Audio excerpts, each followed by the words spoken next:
Today on In the Boardroom, I'm joined by Trevor Phillips, and we're talking diversity, particularly diversity in the boardroom. Trevor, is diversity always a good thing?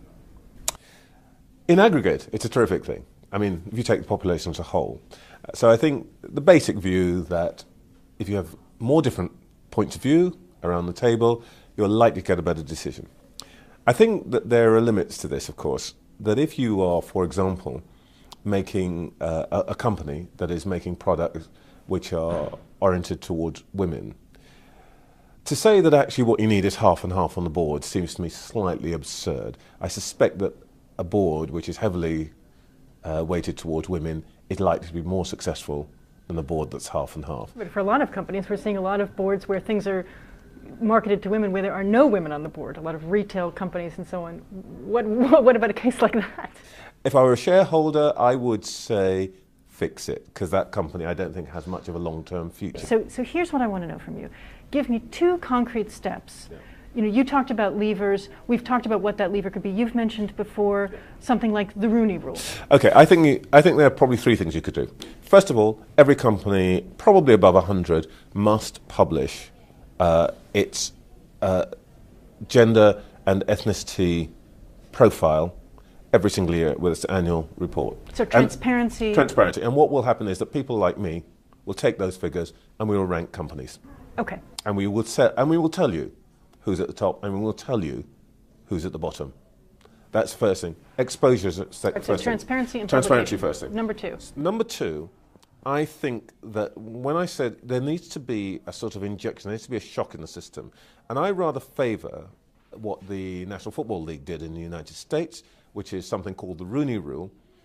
And the Rooney Rule is that when you are recruiting a new coach, in this case, let's say a chief executive or a new board member, you must have somebody from a minority on the shortlist. That's what happened in the NFL. And the interesting thing about that, there's no particular, we don't really understand why it's happened. But what is absolutely the case is it's first of all changed the numbers of coaches in the game to the point that 3 years ago, the big game, the Super Bowl, on both sides, the coaches were African Americans. So what you're talking about is that on every shortlist there needs to be a woman and or an ethnic minority. Yeah. But aren't you worried that you get this situation of sort of tokenism, you know, and particularly from the perspective of the women and ethnic minorities who are being put on those shortlists, always the bridesmaid, never the bride, and they get tainted because if you keep being put in front of boards but you're not chosen,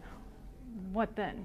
Well, I can see that that's a possibility, but see, I don't think that would be the effect of it. The real problem here is that the real point about this is that it changes the conversation. Now, I don't have the experience, but I imagine that the minute I sit down in a room where everybody else is white, the conversation there changes. I don't believe that's not true. Yeah. So my point about the Rooney Rule is that the minute you say you must include somebody on this list who is not white and male, I think it changes the psychology of the process quite dramatically. And the evidence is it changes results. I wonder if it's enough. You know, we don't have time to go into it, but I have to say that I've been looking back over 10 years worth of papers and seen report after report about what are we going to do about women in the boardroom, how are we going to get women in the boardroom. We've been having this discussion a long, long time.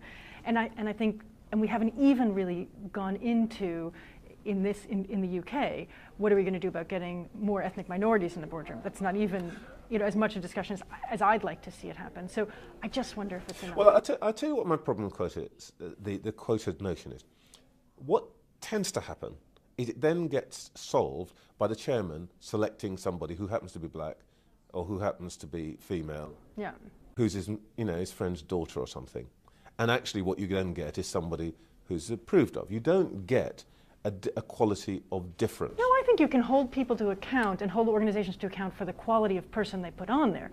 So you're saying I think you're telling me that all non-executive directors in the FTSE 100 are sort of Right they're all now- up to scratch? Right now, no. No, I don't think of we course could do not. much worse, frankly. But- I don't think, I don't think that adding somebody new or different into the mix of pools of people from which we choose is actually going to make things worse. And I think that's one of the cases that quietly in back rooms, I've had people say to me, oh, Luce, just cut it out, we're going to get worse candidates.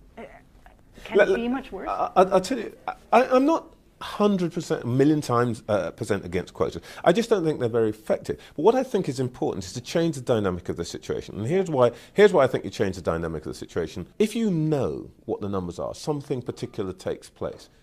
And that is, chairman wants top-class CFO, who happens to be a woman. That woman, by and large, is going to be competed for by different companies. Mm-hmm. Yep. She's going to look at the companies. And if she knows that company A actually has a rather better metric when it comes to promoting women than company B, she's going to choose company A. And I've seen this happen. All right, Trevor, this is what I'm going to say to you. You think transparency, and you think something akin to the Rooney Rule? Yep. I'm going to see you in about 2 years. Let's see if anything has come of that. Shall we? If somebody takes up my recommendations, let's test them on it. It's a deal. Thank you Okay. for coming in.